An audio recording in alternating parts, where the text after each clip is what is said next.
Good morning. It is Monday, the 13th of November, 2023, and Suella Braverman has been sacked. Woo! Yeah, let's have a little party. Let's have do a little we'll have a little disco. Yeah, disco. She's gone. She's gone. She's out of here. She's gone. Right now, I've got the BBC on the other on my other screen, and we might dip into that at some point, just because that seems like a sensible thing to do. Because it looks like, weirdly enough, out of nowhere, like this is the maddest thing ever. Why is my messages going crazy? This is it looks like David Cameron. David Cameron might be our next what are they called? Foreign Secretary. Home Secretary. My God. Sorry. Released in 1974. She was gone. Was whole note best. What? She's gone. Oh, she's gone. Okay. Oh, look, you can see my screen here. You see, I'm not even set up properly. I was too busy trying to get like all the news in before I came on. I'm like, oh, I've got to get set up, and I'm like, no. It's much better to just put the news on, find out what's happening. Anyway, so yeah, the weird thing is that we're seeing David Cameron going into number 10. We've seen him going into Downing Street this morning. It's bizarre. So if I just pop over here, oh dear, that's not doing the thing I want it to. There you go. There you go. BBC. Okay, so I've got this in my ear. So if anything happens, I'll let you know. Okay. But yeah, that's breaking. She'll be back in some form. Well, this is the thing, right? If I was Rishi Sunak, heaven forfend, I would spend all my money on a beach somewhere, having a good time and having parties and meeting lovely people. I'd invite the brightest and the best from around the world, and I'll do effectively TED Talks on the beach, and they'll actually get paid for it. I wouldn't expect them to do it for free, like in TED.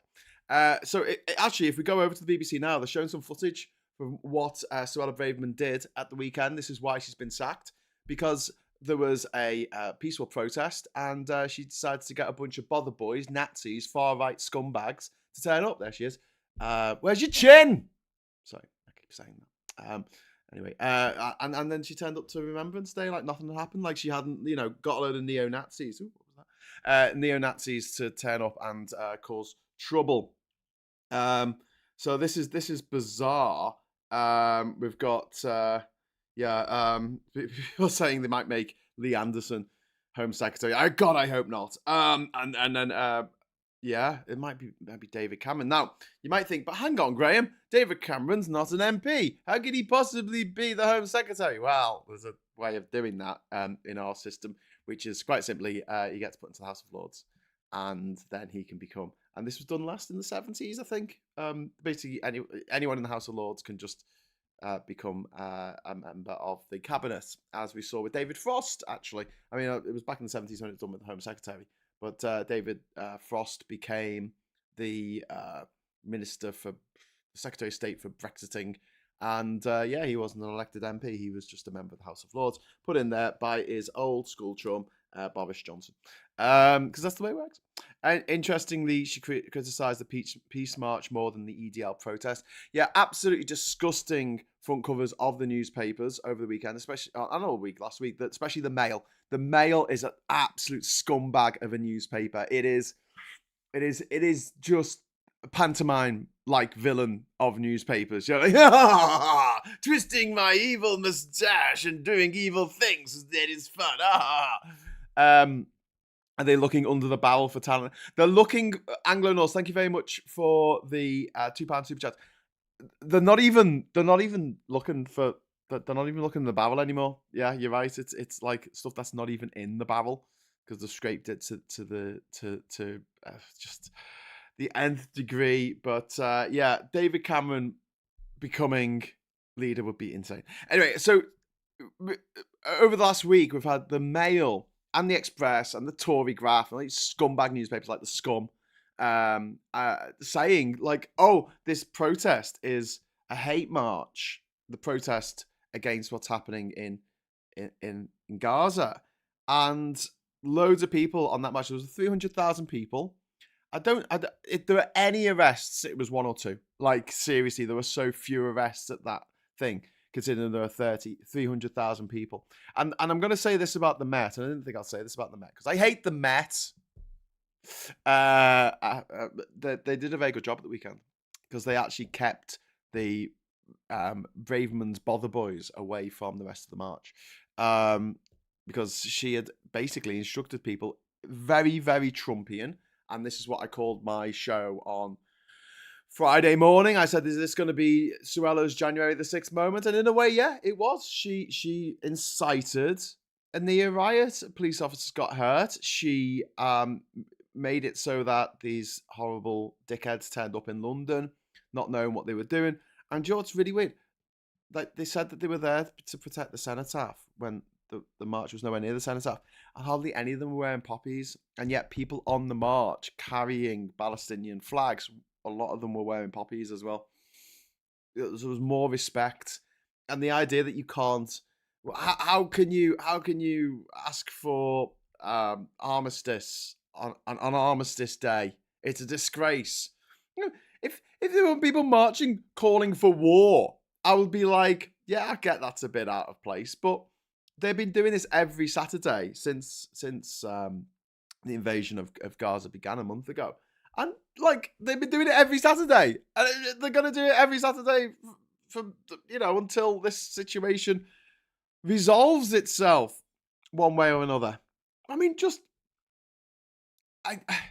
and it just shows how bitterly divided the United Kingdom is right now. And we're still on those same lines of the Remainers and the Brexiters and the Brexiters. And it's never, I don't think it's going to change in my lifetime. I think that is the schism now that is going to define the way things are going forward. And it's not going to change. Well, I say in my lifetime, I think maybe in about 20 years' time, when enough of the older people who are like that are gone. Not all old people, hashtag not all old people vote Conservative, but the vast majority of them do. Okay, that's it. I mean, if you're going to call 52% of a referendum a landslide victory, then yeah, when that many people vote for the Conservatives of a particular in a particular cohort, and so few younger people. So, well, I've told you this before, but what gives me kind of a little bit of glee at the moment, a bit of glee, is that only 1% of the young people aged between 18 and 24 who will vote in the next election are going to vote Conservative. 1%. 3% of the population think the world is flat. So there you go. There you go. The cenotaph was in danger from a breakaway protest in the Lord Mayor's show, which was only 2 miles away at 11 a.m. Yeah, okay. It's only 2 miles away from the. There's talk of Cameron being foreign secretary. Foreign secretary? No, home secretary. I don't know, but his gormless image is currently on the BBC. If we go over here, you can see him on the BBC. They're going, oh, look at him. He's back for some bizarre reason. They have pictures of him outside number 10 going in. I don't know if it's going to happen during the show. It might happen afterwards. I don't know. Keep me up to date in the chat. Nick and Diff says liked. So if you'd like to like this as well, that would be really, really cool. The Met are doing an impossibly broad job. The Parliament, all the embassies, and the biggest population in the UK, plus ownership of national policing and counter-terrorism, says Christopher, which is why it should be broken up into smaller parts. James O'Brien, it's all very exciting, but also, of course, deck chairs on the Titanic time. Yes, it is. It is very much deck chairs on the Titanic. I mean, these people who have been running the country into the ground for the last 13 years. I guess if Cameron gets back in, it's going to come full circle, isn't it? It's the old snake eating its own tail. But yeah, this is the final act of the Tories in the tragedy of Tory rule from 2010 to 2024. Graham, did you know UK to can create a return visa for those wanting me to return. Um, it's €975 of fees yearly. Yeah, there's 27 other countries that you don't have to pay that, so I'll go there instead. Weather's probably better. Oh, and by the way, if you are in the north of England, as I am at the moment, or in Scotland, or in Ireland, or in Wales, I think you should batten down the hatches today. Storm Debbie is well and truly making herself known, and it was absolutely pouring it down on the school run this morning here in County Durham. Sunak is not doing a reshuffle, but a deck chair rearrangement. It's important that Braverman is out, but also he needs to take away the whip. That's what I would do. So I started saying this a while ago. Like, if I was him, I would have loads of money.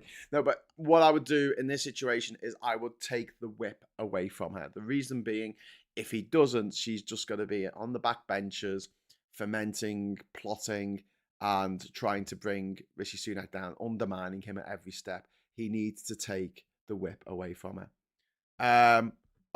Confirmed. Cleverly is the new Home Secretary. Okay. Might have to change my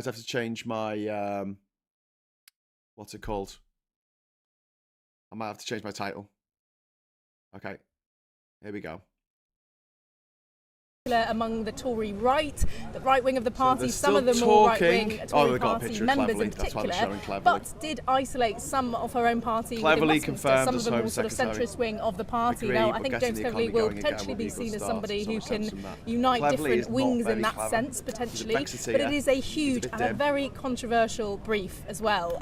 We know that just this week, the new Home Secretary will have to deal with things like the Rwanda ruling, whether there you have it, some asylum seekers to turn themselves legal or not. Themselves more if now. It's not, there are some in the Conservative Party who want the government to campaign to leave the European Convention on Human Rights. Will James Cleverly want to do that, particularly if he's just moved from the Foreign Office brief, where part of his role was kind of diplomacy, was speaking to the international community, was working with European counterparts, US counterparts, etc. Would he now want to kind of move from that diplomatic stage to one where he's campaigning to leave a kind of human rights convention? We don't know. We don't yet know really. There you go. Breaking news: James Cleverly, the guy who proves nominative determinism is a load of bullshit. He has become our new Home Secretary. I don't think he's going to be quite as bad as Suella Braverman, but who knows? I mean, maybe no. Actually, I was going to say we thought no one could get worse than Priti Patel, and then Suella Braverman actually did, which was kind of mind blowing. But yeah. I think they're going to try and run the next election on leaving the European Convention on Human Rights, because that's what all the Nazis want to do. That's what all the far right, smooth-brained people in the United Kingdom. There's a lot of them. There's a lot of very, very stupid people in this country, and we need to stop being ashamed of saying that. We like to not put people down and stuff like that, but in the olden days, if you were stupid, your mates in the pub would pull you up and say, "You're stupid, shut up." And they would go, "Okay then," because that's who you'll speak to. That's who your peers were. Now, you are an idiot. You go on the internet and you mistype something in, and you spell lose with 2 O's, and you type something in, "I think the world is flat. I think the pyramids were built by aliens. I think 9/11 was an inside job," or whatever brain fart is in your head at that time. And you'll find thousands, maybe millions of other people all around the world, other village idiots who agree with you, and I'm sick of it. I'm sick of mollycoddling them, because it's dangerous. It's really dangerous. Look at Trump. Look at what happened on January the 6th. Look at what happened in America. Look at what happened over the weekend. You get dickheads out there who do what they're told by these manipulative scumbags like Suella Braverman, like Donald Trump. And they're not thinking. They don't have the mental agility to understand they're being played like a cheap violin. And we, for some reason, because we want to be politically correct, because we want to be woke, we don't want to call a dickhead a dickhead. And I think that time has got to end. If people are being bloody stupid, criminally stupid, so stupid they are destroying the fabric of our society, I think it's our time for us to say, listen, I'm sorry. I'm really sorry, but you're really stupid, and I don't think that you should have such um a strong opinion on anything really, because you don't know what you're talking about. And I'm not gonna make any friends saying that, but I don't care. I'm sick of it. I'm sick of being an adult and having my life dictated to by dickheads. I'm sick of it. Forrest Gump, oh, he's this dickhead with a heart of gold, and look at the amazing things he can play ping pong and he can do marathons and stuff. And wasn't he clever investing in Apple at the beginning? And it's like that idea of people who are stupid have got a heart of gold. I mean, some of them do, but some of them don't, and they are in the ascendancy in this planet right now. They really, really are. I can't stress that enough. We have a cheap violin, indeed. He will be made a lord first. Surely Cameron won't want to be foreign secretary who takes us out of the Council of Europe, though. Don't know. He was the prime minister who took us out of Europe, out of the EU, wasn't he? He didn't want to do that. Whoops, apocalypse. If people are being stupid, you should send an angry tweet at TikTok. Well, I mean, yeah, it's just that when I was a kid, I just remember, like the smart kids would get bullied. Do you know what I mean? The swats, oh, you girly swat. Oh, you're reading more books. Why are you reading books and all this kind of stuff? And they'll get picked on. And like, to me, that's the most stupid thing that we could do as a nation, as a population. And it really solidified into the quote of possibly the century, with Michael Gove saying, we're sick of experts. And I thought, oh God, no, don't. First of all, don't say that. But secondly, he's right. He's right. Because if you are a dickhead, and no one watching this is a dickhead, you are all brilliant, smart, wonderful people, because otherwise you wouldn't be watching this. QED.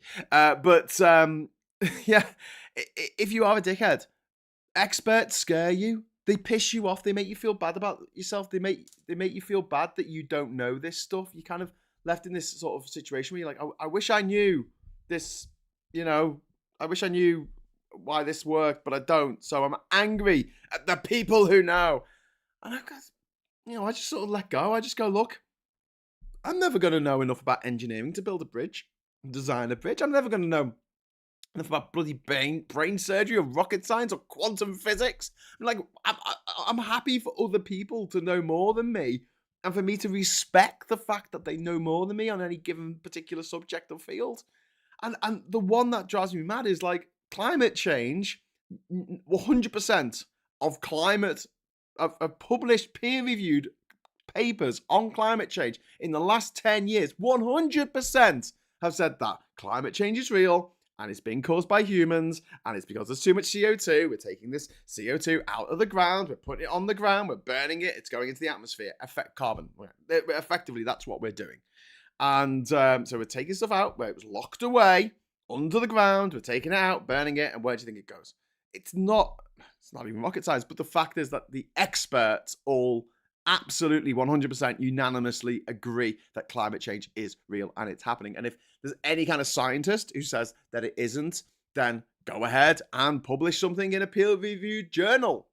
Oh, no, you haven't. Oh, none of you have. Not a single climate change skeptic has managed to get a single paper published in the last 10 years in a single scientific periodical. Why do you think that might be?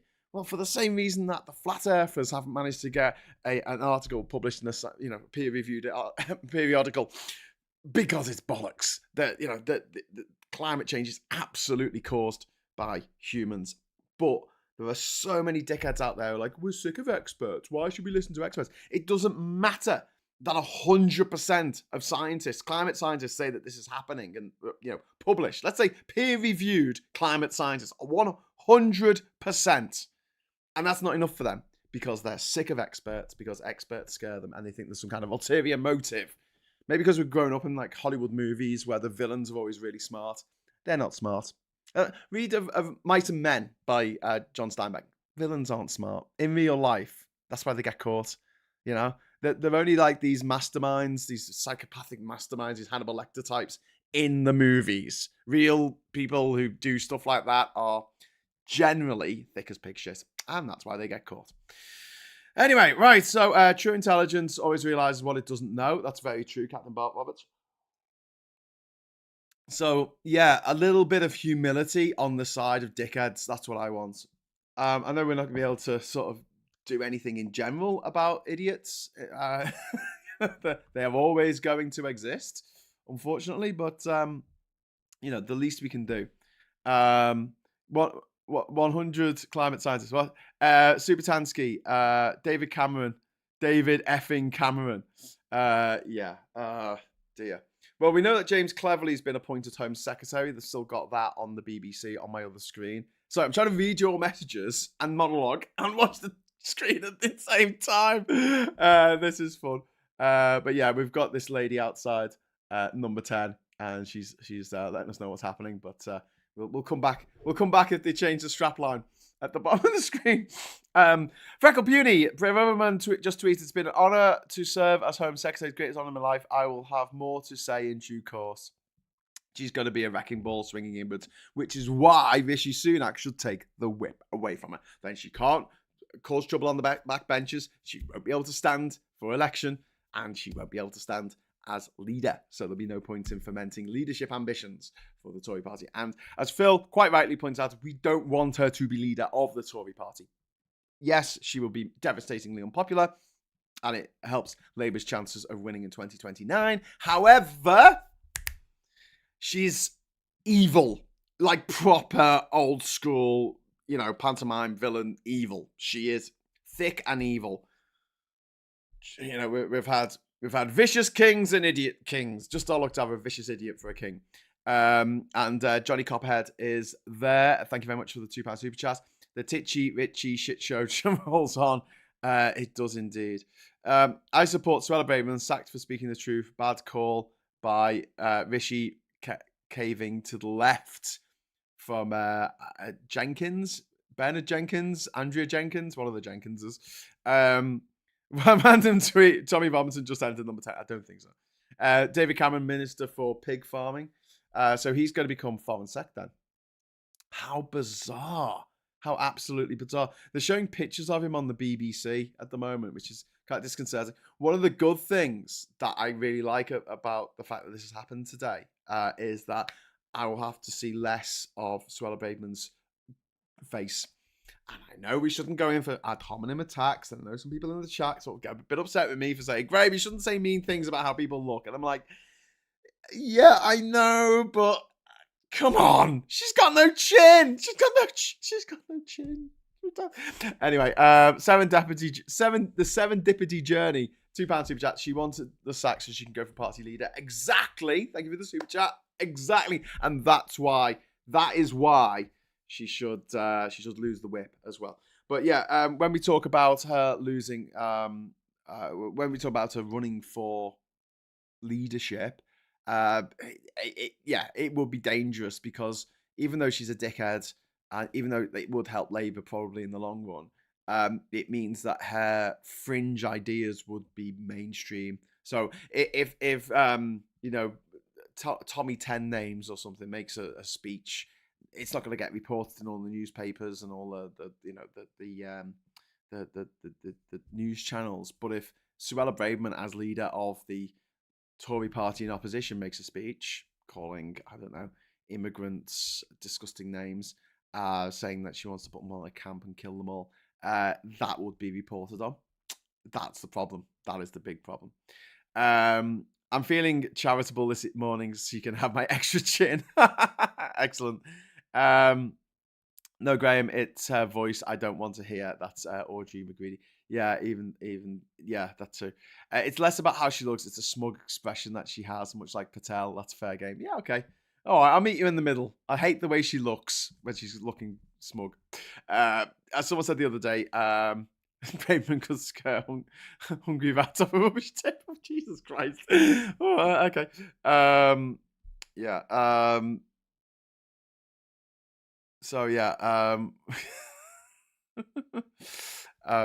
Anyway, Freckle Puny says, if Cameron does become Foreign Secretary due to a peerage, it just shows once again that the honor system is well and truly busted. Well, yeah, I mean, it does seem a bit ridiculous that you can just get anyone into government that you want. However, I'm going to say this. So in America, you have the President of the United States of America. And they are elected not by a direct vote, but by the Electoral College. So 9 times out of 10 in the last 10 elections, 9 times in the last 10 elections, the person who has won, I think last 10, no, they've got to take you back to Reagan, since the 90s, the person who has got the most votes, the popular vote, hasn't necessarily won. So Al Gore in 2000 got the most votes. In 2016, what's her name? Hillary Clinton got the most votes and didn't actually win the election because of this Electoral College nonsense. And the idea is that each state in America has X many electors that get put forward, and it means that the red states, the ones who lost the Civil War, have a much an outsized influence on the democracy of the United States as a result. Now, I don't mind the Senate setup so much.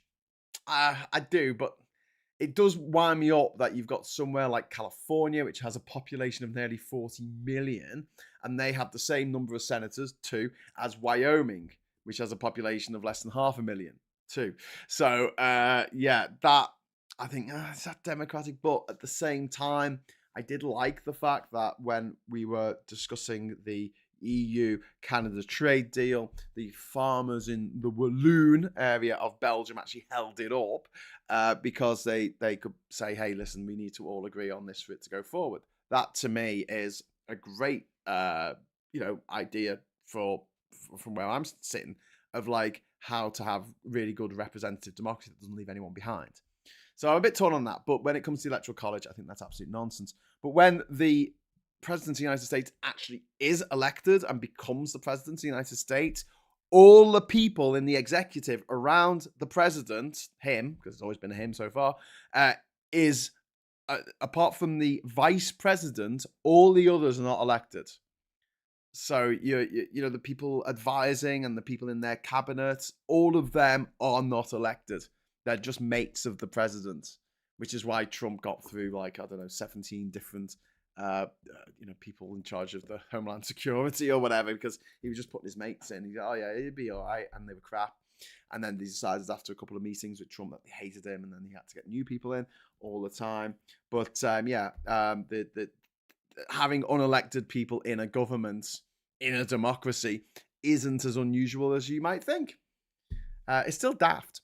The US Senate was set up to balance the state concerns against popular concerns. It helps prevent popular states like California running roughshod over the smaller states. Yeah, exactly, Scott. I mean, so I have less of a problem with that, but when it comes to the Electoral College, I think that it's wrong that a majority of the population can vote for one person and yet they don't win. I think that's wrong. But then again, I don't like a presidential system to start with because I think it gives too much power to one person. And if Trump wins next year, which looks fairly likely, could happen. It's neck and neck at the moment. Not good. He is going to incorporate the Department of Justice into the executive. So he's basically going to decide who they investigate and who they bring charges against and all that kind of stuff. Fun. I've not noticed this before, but if you look on the BBC here, you can see that door there. It's got a fence in front of it. What a stupid door. That door's got a fence in front of it. It's not even a real door. Is it a real... Is it? Next door to number... Look at that. You can't get out. It's got... Is that a gate? It might be a gate. I don't know. Looks like a fence to me. Looks like they put a fence there. There you go. Oh, yes, David Cameron has been appointed as Foreign Secretary. Sorry, I should have shown you that. There you go. David Cameron. Oh, my God. What is going on? What is happening right now? David Cameron is confirmed as Foreign Secretary. That's from Lee Cruz. Thank you very much, Lee. Got in there first. I have to present TSD right now. Oh God, no, Theresa Coffee. Don't touch that cat. Get away from that cat! Horrible woman. Oh my God. Okay. Is she still the environmental secretary? She's knocking on the door. I think we've got these pictures anyway, so we can carry on chatting. Maybe she's Ione. Maybe she's out.